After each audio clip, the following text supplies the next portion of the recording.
You ever notice how on social media or even in real life, some girls just have that presence without even trying too hard? Like the way they talk, the way they carry themselves, and how people naturally respond to them just feels confident. And then there's you. You might be smart, kind, and capable, but when it comes to expressing yourself, something feels off. You overthink what to say. You hesitate before speaking. Sometimes you feel confident, and other times you completely doubt yourself, and it makes you wonder what you're missing. But the truth is, it's not about looks or being perfect. It's about your personality and how you present it, because personality is what people actually feel from you. And the best part is, it's not fixed. It's something you can build and improve. So if I had to rebuild my personality from scratch in 2026, I wouldn't wait to feel confident first. I would start changing specific habits that make me come across as confident and actually become that person over time. Most people think personality is something you're born with, like it's fixed, like you either have confidence or you don't. But psychology tells a very different story. Your personality is largely shaped by your habits, your environment, your boundaries, and the standards you hold for yourself. It's built through repeated behaviors, the way you respond to pressure, the way you speak, the way you tolerate certain things. All of that becomes who you are, which means if you change those patterns, your personality changes too. Not overnight, but consistently. So if I had to start over and intentionally transform my personality in today's world, this is exactly how I would approach it.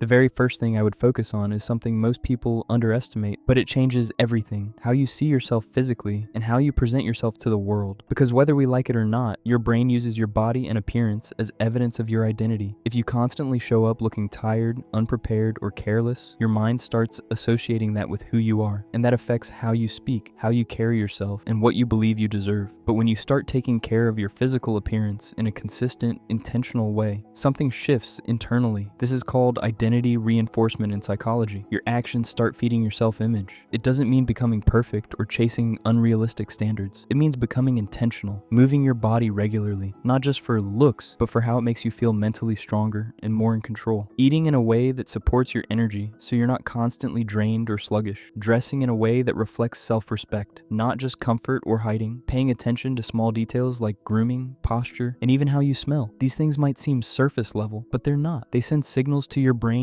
and to other people. Imagine walking into a room knowing you've taken care of yourself. Your clothes fit well, your posture is upright, you feel physically energized. You don't need to force confidence. It shows up naturally because your external state is supporting your internal identity. And over time, you stop feeling like someone who's trying to become confident. You start feeling like someone who already is.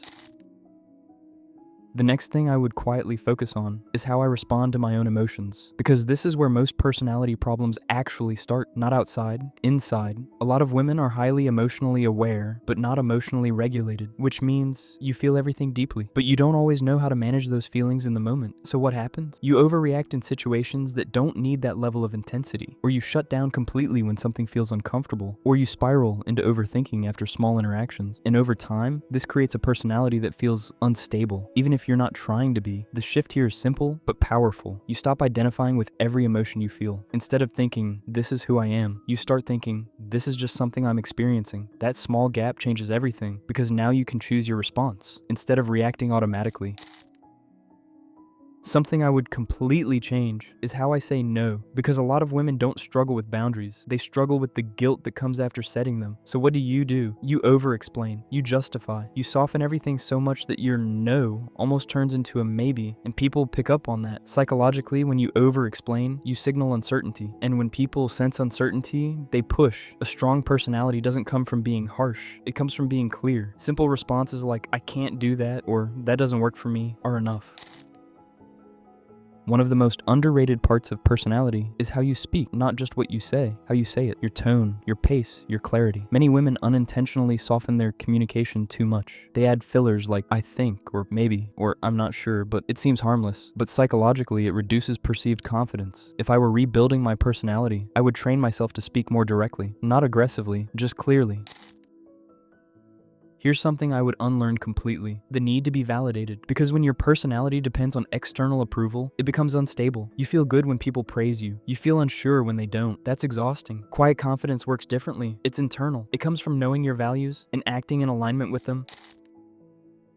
Let me pause you here for a quick exercise that might change how you see yourself. Think about the last 3 situations where you felt uncomfortable socially. Now ask yourself one question. What was I trying to protect in that moment? Being liked, avoiding conflict, fear of judgment? Then next time something similar happens, change just one behavior. That's how personality actually shifts.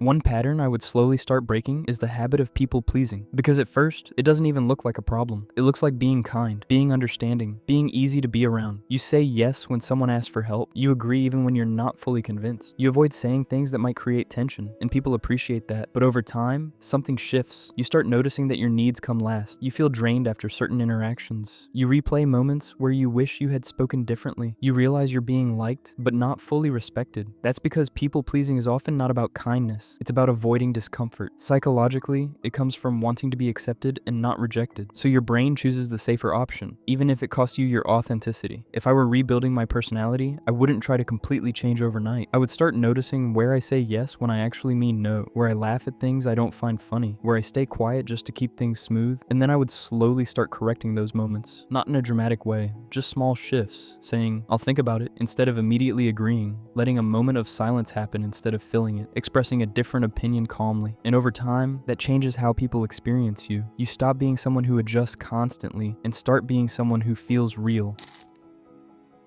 There's something very subtle that completely changes how people see you, and that's your presence. Not your looks, not your words, your energy. You've probably noticed that some people don't talk much, but when they do, everyone listens. That's not accidental. That comes from not overextending their energy. A lot of people feel like they need to prove themselves in conversations, so they talk more than necessary. They overshare. They try to be funny, interesting, or impressive all the time, but that actually weakens their presence because it feels like they're seeking attention instead of naturally holding it. If I were rebuilding myself, I would practice doing less, but with more intention, speaking when I actually have something to say, letting silence exist without rushing to fill it, listening fully instead of thinking about what to say next, and staying calm instead of trying to match everyone else's energy. That calm, grounded energy creates a completely different impression. People feel more comfortable around you, they take your words more seriously, and you stop feeling like you have to perform in social situations.